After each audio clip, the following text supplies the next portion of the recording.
has arrived, friends. The one moment I promised myself I would not fulfill for everyone present. However, I thought it true and fair to get books off my shelves that I didn't enjoy last year, and I feel like that makes me feel a little bit better. And so today's subject matter for this video, it's an unhaul, hello, which will also give me an opportunity to talk about the books that I just didn't really enjoy last year and give you like a nice little review and also the reasons exactly why I didn't enjoy it. So I think it'll be the best of both worlds. Also, let me just preface, not all of these books were super lowly rated, and I just want to clarify that because I always see people saying like, oh my god, you gave it 3 stars, I'm sorry you didn't enjoy it. 3 stars is still above average, and if I rate a book even 2.5 stars, it's an average rating. However, sometimes even books that I rate 3 stars, I'm just like, you know what, let me pass them on to somebody else, somebody that could potentially enjoy it more than I did, and that way I also free up space on the bookshelves and refill the spot, if we will, with something new and that I could enjoy as well. That being said, let's get into the first one.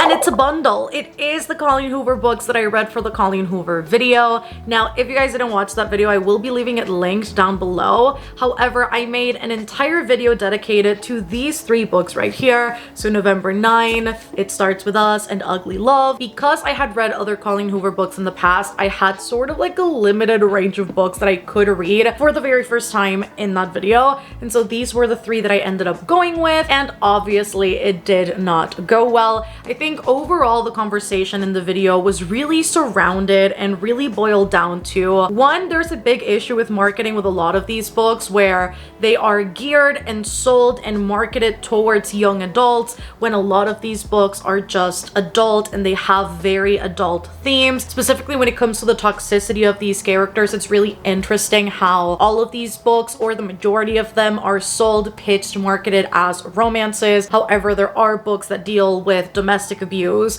There are books that, although they contain romantic elements to them, still end up having immensely toxic relationships that could potentially lead to people idolizing that and really normalizing that and thinking that love is synonymous to that verbal altercation, to that verbal abuse, to that domestic abuse. And I don't agree with any of those things. I think also just structurally, writing wise, none of these books were in the realm of what I like to read. And listen, the comparison that everybody gives these books that I think is very fair is as if you were reading a 14-year-old's take on a romance book, perhaps on Wattpad. The truth is, I have read better books by 14-year-olds on Wattpad, first of all. And second of all, it's just really not my cup of tea. It's just not the type of book that I would like to own. It's not the type of book that I would have displayed on my shelves. I'm going to get rid of them because they're doing nothing in here. And then for synopses on these books, you are unfortunately not going to get one because I will again allow that video to speak for itself and do what it has to do. But I definitely did not enjoy any of these, just now. Next one I am letting go of is One True Loves by Taylor Jenkins Reid.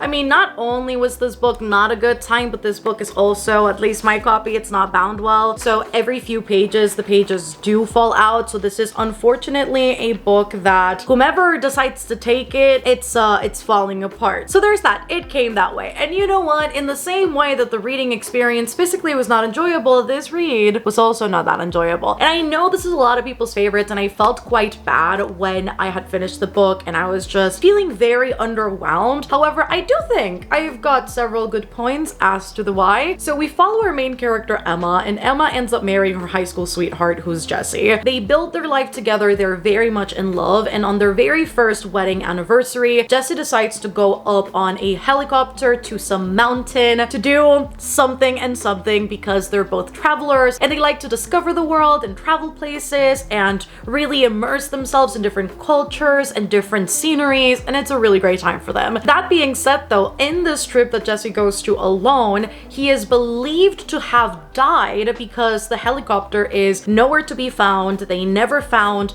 any remains, any bodies, anything, and so Emma is sort of forced to not only grieve a marriage that is very recent, obviously, but she is then also confronted with the reality that she will have to rebuild rebuild her life at some point because she has widowed. And so she rebuilds her life slowly but surely. She gets engaged to Sam, and then Jesse calls her, and it turns out he didn't die. He's alive. And now she has to figure out what to do with both of her loves, both the current and the past one, and figure out where she wants to go, if she wants to stay with one or the other. And it really upends her life and everything she had thought to be true. I personally think in a romance, it's already hard enough to build a believable relationship between one couple, and it's already hard enough to believe that in the build-up, in the actual relationship part, in the conflict, and then the resolution. It's very unbelievable sometimes, and I like that too in romance books. However, when you throw in two very different people that this character is in love with, it doesn't come across as something that was executed well, because on one end, I think it's very obvious who she's going to end up with, which is never something I enjoy to read in quote-unquote love triangles, or when the main character has got more than one choice. It, for the most part, in my experience, is never something that is not obvious, and therefore it takes away from that suspense of, oh, what's going to happen, which I think is part of the appeal of a novel like this, is really seeing the struggle that Emma as the main character is or will go through in order to make a decision that feels right to her. And so that in and of itself was not really handled well in this book, in my opinion. And the marriage to Jesse, it really came across to me as, oh, this is the one guy I want while I'm in high school, and regardless of what happens, I am going to get him. I am going to plot to get him, but there really isn't a specific reason as to why, other than the fact that he is physically attractive. And so when it comes to that emotional connection between the two, it never really came across in the book as something that was believable. And so all in all, with this book, I think there were very few things that I looked at and went, ah, I like. And you know what? The only thing I went, ah, I like was Sam. This one pains me a little bit because this edition is really, really pretty, but in reality, it's doing nothing on my shelves because I really, really didn't enjoy this one, and that is The Undertaking of Heart and Mercy. It's a really stunning copy. This is the Fairy Loot Adult Edition.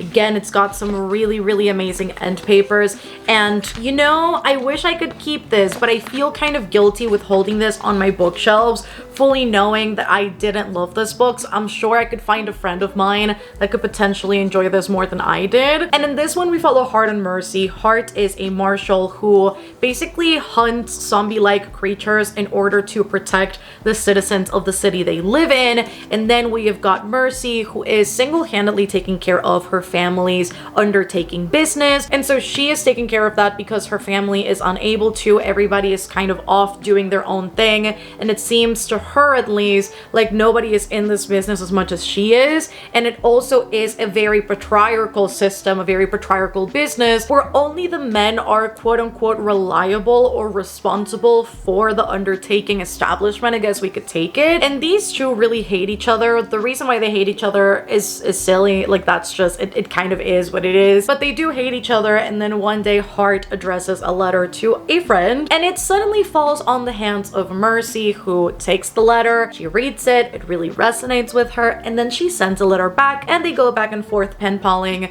without realizing that it's each other that they're writing to. One of the few things I enjoyed about this book was the letters. I love when in any book there's like emails, texts, letters. I find that so immensely wholesome, and I love it in basically every book I read. But beyond that, the book to me, first of all, the magic system, it really wasn't explained well. It was kind of touching it on the surface, but it never went any deeper than that. And although it is a cozy fantasy, I did expect maybe a little bit more explanation on some things just because they were being established as quote-unquote important plot points in the book, and I found that some of them were missing just for context's sakes. And not only that, but Mercy really was my biggest issue in this book. I really had an issue with the way that she was handling herself throughout basically the majority of the book. She was very, very petty. She was very rude to her family members, and whenever there was conflict was happening just because she overreacted a lot. And so half the time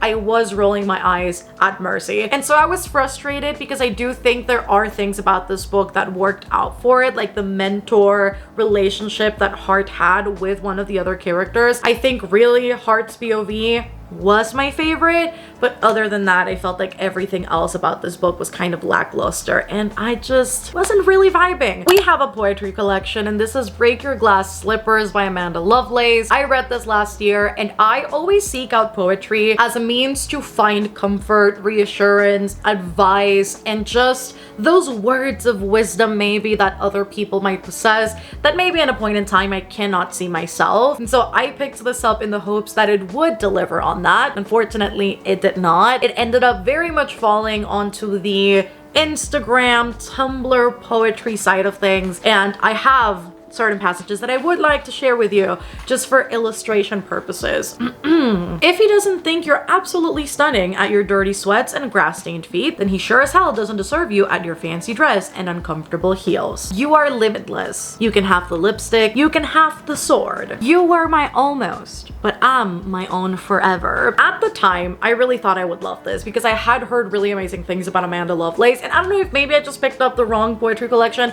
If you have read Amanda Lovelace, do let me know in the comments, and maybe if you have one, give out a better recommendation from her backlist because I really didn't vibe with this. And I also find that a lot of the poetry collections that are either talked about very often or that are talked about and recommended a lot tend to be about love, and it's also very heteronormative, and it's sort of baseless, and it's kind of what you would tell your friend without really meaning it. It's kind of like empty words of like, oh, don't worry, if he doesn't tell you you're perfect, you are, girl. It kind of feels that way, and it doesn't feel like there's a lot of depth to it. So I don't really like poetry that comes across like that, and this is unfortunately one of those cases. I really struggled with one, how to rate this because I felt bad, and then two, with enjoying it. It didn't have a lot of substance. Next up, I have got The Bodyguard by Catherine Center, and now this is a book that I did enjoy, gave it 3 stars, but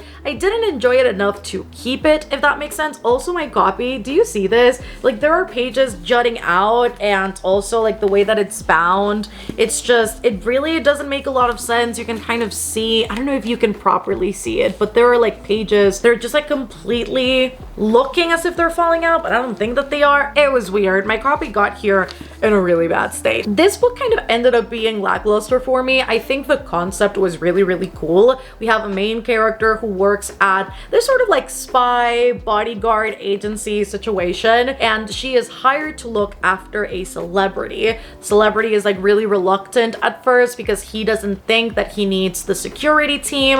However, he is coming to his hometown to visit his mom, who is going through treatment. I can't remember for what illness specifically. And because he has had incidents before with like stalking and people chasing him around and people really crossing this limit security wise, his team deems it necessary for him to have a security detail. And so the entire book focuses on the main character taking care of this celebrity in order to keep him safe. And mind you, I really did enjoy the fact that the majority of the book is focused on how she is his bodyguard and she does take care of him, and there are very few instances where it kind of crosses the romantic side of things. And I think that's where my issue comes in, that although I did enjoy how much the bodyguard element was present, because I would have been very disappointed if it wasn't, I feel like there weren't enough of those moments of, oh, he touched me and I'm blushing, or he looked into my eyes and my heart went pitter patter. I feel like there should have been more of those moments for me to at the end have believed the fact that they were like, oh my god, I like you so much, please don't leave me, let's be together. There's that. Like, it is enjoyable, it's a good time, but I don't need it, you know? They Never Learned by Lane Fargo. I am letting go of this because I really didn't enjoy this. I even made it a Patreon book club pick because I had heard so many amazing things. Everybody was like, oh my god, we should totally read this. And I agreed. I was like, yes, I think it'd be a great time if we did. It wasn't a great time for me, unfortunately. So in this one, we have our main character, Scarlett, who is an English professor at university, and every year she basically chooses like the worst man on campus depending on his track record, his crimes, and she chooses that man and she basically unalives him. And on top of that, we have another POV who's Carly, and she is a freshman in college, and it's basically this thing where you wonder throughout the entirety of the book how these two women are related up until you find out, and exactly how these two POVs are going to merge in a way, and then you obviously find out how. Because of how the main character behaved a lot of the time, it just ended up coming across as this double hypocritical standard that I just didn't really enjoy. I think the concept is interesting, and I think that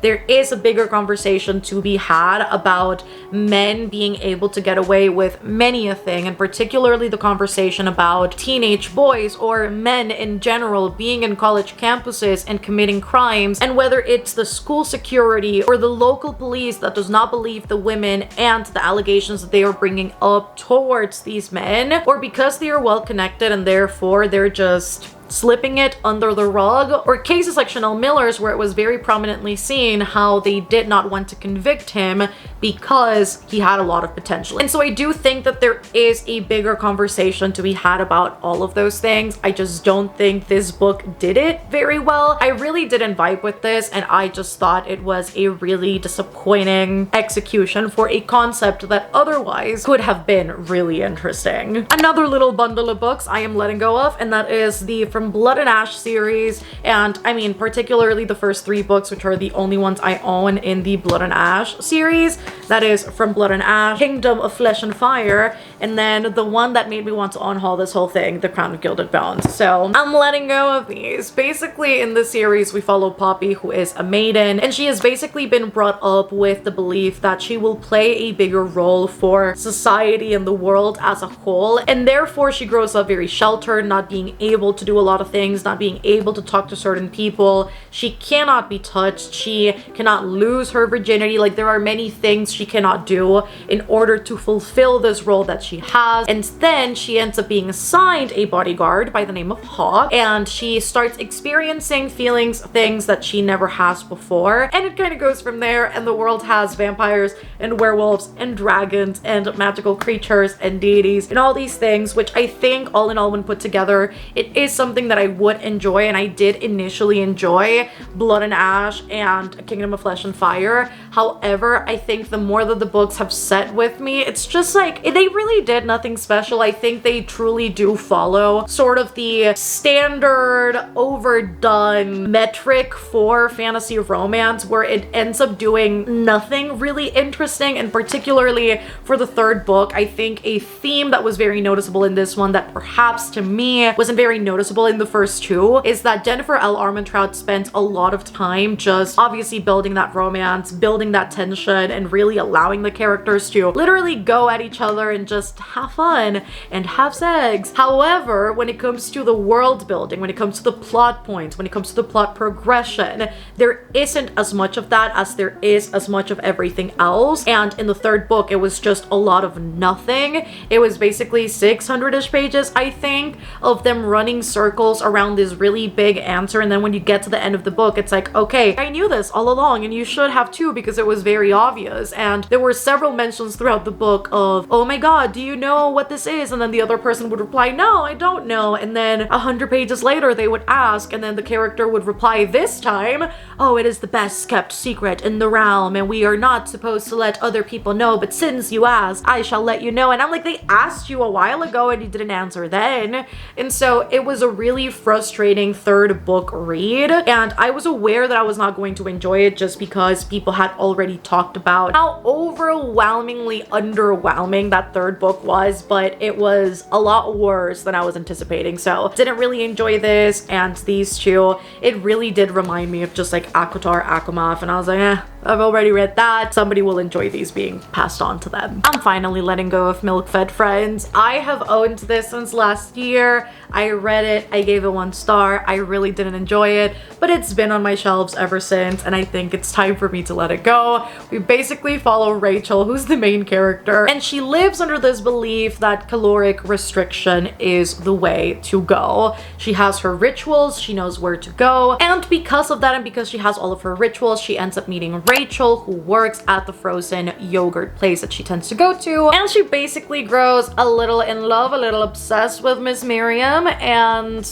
it kind of goes from there. However, I think for several reasons this book just isn't for me. It isn't something I want to hold on to. As somebody who deals with an eating disorder, this was just a book that I did not enjoy at the time, and I continue to. Every time I hold this book, I'm just like a little bit triggered, a little bit just like it gets a visceral reaction from me just because I know all of these things. I continue to struggle with a lot of those mindsets and with a lot of those beliefs, and so I'm constantly trying to back myself away from those and really restructure, rewrite, and really understand like what's mine and what I hold from trauma and what I hold from like other people. And so seeing it so on page at the time I read this book, listening to the audiobook and seeing her go through some things that I myself have gone through, it was just not the time, it wasn't the book. And I think also the way that a lot of things were executed, I just didn't really enjoy. This book had a lot of weird shit, let me tell you that. Like on top of the already like triggering subject matter of the book, it's a weird one. It was a weird I didn't vibe with, and that's okay. It's just not for me. Love in Other Words. I'm also letting this go, and I kind of feel bad because the cover is pretty. I literally saw it when the new cover launched, and I was like, I need to buy this edition, need to read it, and hopefully like it, because this is a lot of people's favorite Christina Lauren. However, it just wasn't for me. I did annotate it though, so I think I'm going to give this to one of my best friends, and I think she'll have a lot of fun with the annotations and sort of the things that I put in here, because I put like songs I was listening to like as I was reading the book, and then just like kind of like me like mocking the characters a little bit, and then just also highlighting the things that I did enjoy. And so I think passing this on to a friend will be a really great time. However, the suspension of disbelief needed in order to really enjoy this book was a lot, and it was not something that I could suspend in order to enjoy this. I think the concept's cute. I think the concept of childhood best friends to adult lovers, that, if done well, is really amazing. And I would like to find more books that are friends to lovers, because I think I don't read or I don't find enough of those books versus me finding like hate to love, enemies to lovers, whatever it is. If you have friends to lovers recommendations, do let a girl know in the comments. But basically in this one, we have our main character Macy, who after her mom dies, she leaves a list for her dad in order to give Macy the best childhood, teenage years, adulthood possible. And one of those things is to have some quality time, go away every once in a while, maybe go on a little trip. And he basically ends up acquiring a vacation home where she ends up meeting Elliot, because Elliot is their next door neighbor, and the two very quickly become friends and slowly but surely fall in love. And then an incident happens that pushes them away from each other, and so now in their adult years they stumble upon each other, and Elliot is dead set that she is the one. They have not seen each other in a decade, and this man sees her and he is like, yes, I will dump my current girlfriend. Yes, we will get together. You are my end all be all. And listen, love the confidence. Listen, I love somebody who is sure of themselves and sure of what they want. A decade is a really long time, and this book spent virtually no time making sure that they got reacquainted, making sure that they knew who they were present time, and instead basically pushed them onto each other and expected us as the reader to fully believe that after a decade of not seeing each other, still know each other to a T, know every facet of their lives, of their personalities, of their likes, of their dislikes. And it literally flashes me back to me reading the Will Smith audiobook or listening to it, and him saying, are you falling in love with this person, and is that contingent on them staying and behaving the same always, or are you able to love them throughout all of the changes, all of the difficulties, all of the financial struggles, all of the sickness, all of those really hard moments, those those disagreements. And sadly, a romance is not exempt from those ideas. Like, I kind of expect these types of books to explore that, to allow the characters to get to know each other again